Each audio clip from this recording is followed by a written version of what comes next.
Hey friends, happy Monday, 26th of July. Good to be with you. Lots of stuff running through the brain. World Day of Prayer for the elderly, memorial of St. Joachim and Anne, grandparents of Jesus, parents of the Blessed Virgin Mary, and some powerful stories, first reading and gospel. Plenty to get into. There are readings linked on the sidebar. Click those, read them prayerfully. When I'm done with the morning reflection, turn off your screen, spend some time with the Lord, all right? I'm actually recording this before I go camping, even though you're going to see it after I go camping, the weird time warp of pre-recorded videos. That way I don't have a whole bunch of work stacked up for when I come back. Plus, yesterday was my birthday, 42 years old. Jesus help me. So I don't want to be recording videos on my birthday. I want to spend that with my family. Also, Deacon Luis's birthday. He's 11 years older than me.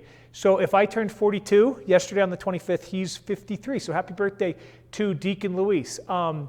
So weird time warp. World Day of Prayer for the elderly. This is something Pope Francis is encouraging us to do on maybe the Sunday around Joachim and Anne, just being mindful of prayer and service towards our elders. You know, and especially for us, who can so value people doing stuff, people being able to be of service, that we as a culture can so often look at the elderly as having less to offer, maybe even as useless. And elderly folks can internalize our own values of productivity, and so they themselves can feel like they don't have anything to offer. So let's just be mindful of praying for the elderly, being of service to them, letting them serve us, letting them contribute in the ways that they can. A community that encompasses all of us. I think that that's a bit of the gospel, to dream of that. Not a bad thing. Okay, Joachim and Anne, they're never named in the gospel. This is extra evangelical. They're named in a apocryphal book, the Proto-Evangelium of James, that comes out in the middle of the 2nd century, so over 100 years after the birthday of Jesus, or the birth time of Jesus. 100 years after the death and resurrection of Jesus, right? I appreciate this. I've been musing on this a little bit since that story that we had a few weeks ago in Genesis of like Sodom and Gomorrah. And we always want to know, that curiosity in us humans. We want more information, right? My understanding is that there was a lot of desire for more understanding of the person of Jesus in those first generations. Like, tell us more. And so various Christian authors composed a number of different ways of describing Jesus. And so lots of them are interesting. It's been, 18 years since I dug into them. But that's where the names Joachim and Anne come from. Who knows? Who knows if those are correct names or not? But it's a reminder to us of the humanity of Jesus, of the very regularness of Mary and her family, and that, both special but also ordinary. And that's a metaphor for each one of us. So that's Joachim and Anne. I found out just in looking at the Ordo, which kind of gives us some guidelines, Anne is the patroness of miners. I didn't know that. So obviously in Rock Springs with our mining history, that would be something that I would remind us of. We do have a St. Anne window over at Our Lady of Sorrows, if you've ever noticed it. Anne with a, small Mary, a young Mary. That reminder again of the regular ordinariness of our lives and God who's present in us. Talking way too much, and I haven't even talked about the scriptures yet. So, first reading, we've got the golden calf. In the gospel, we've got two parables of the kingdom of God. Two things about the golden calf, or maybe three. One is, if you notice, we did cut out the center part of it. That's maybe sometimes the lectionary chooses not to express all of the violence and the bloodshed of the scriptures. And so in here, Moses does rally those who want to his side, and so the tribe of Levi comes to his side. He tells them to arm up, and they go through the camp, and they strike down 3,000 of their brothers and their neighbors. Painful story of all sorts of stuff. So that's in the midst of this story as well, and then we'll get blessings on the Levites later on. Two things. One, Aaron abdicating responsibility.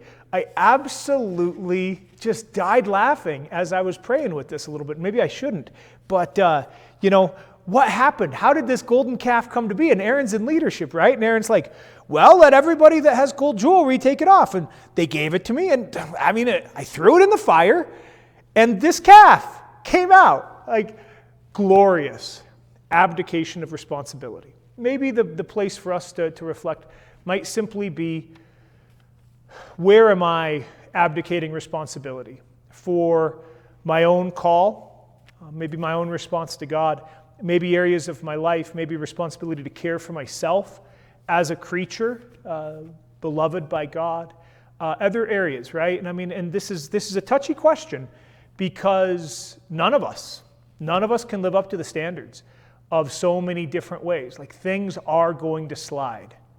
That's okay. We're not called to be perfect. But maybe there's something on our heart that we want to pray about in regards to maybe ways that we're shrugging off responsibility like Aaron, when maybe we should be a little bit more acknowledging of it. Idols, the golden calf, right? The people turning back to old ways of being, wishing for the old days of Egypt. That's a resonant or a repetitious image in the book of Exodus. And we have modern day idols. Our idols are not going to be small, images of calves made out of gold, but they can be things that we give our time, our attention, our life blood to, rather than small figurines. I'll acknowledge it, right? Like, what's my idol? My idol is, if I just work hard enough, if I'm just busy enough, then I can be valuable. I got to be real careful not to sacrifice my lifeblood on the altar of busyness, of workaholism. I think that that's real common in this age, right? And I list these with frequency. Security, finances, promotions, the good opinions of others, our kids being perfect, comfort, Instagram memories, right?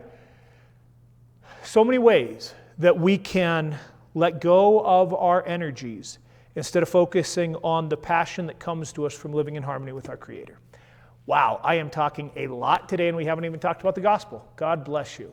Two powerful images here. Kingdom of God. The kingdom of heaven is like the mustard seed, teeny tiny seed that's sowed into the ground, becomes this huge bush, and all of the birds of the air can come and can reside in it. And the kingdom of heaven is like yeast that's mixed in with a batch of flour, and then it grows and blossoms. So how is the kingdom of heaven like these things? How is the kingdom of heaven like a bush?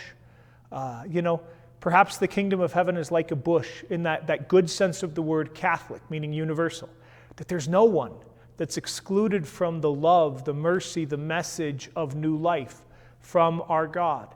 And, there's that line, I don't know who said it, but we will be surprised by who is in heaven.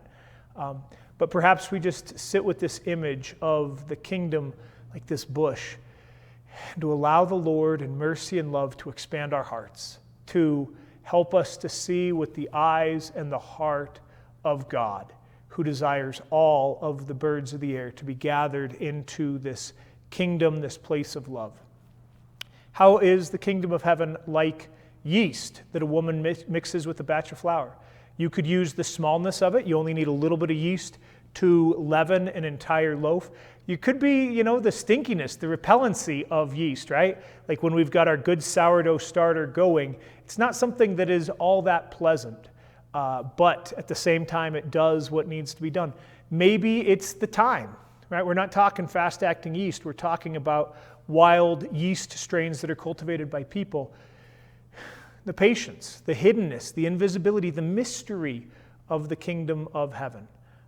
And the way that maybe we can't see it or perceive it without a degree in microbiology, but we know that in its mysteriousness, it is percolating and coming into being bit by bit. All right, I talked way too much. Now, definitely time for you to turn off that screen if you haven't read the readings. Read the readings, turn off the screen, spend some time with the Lord.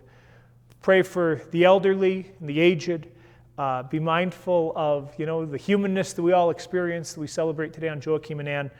Golden calves, abdication of responsibility, idolatry, kingdom of heaven, bushes, yeast. Happy Monday. God God bless. Let's be praying.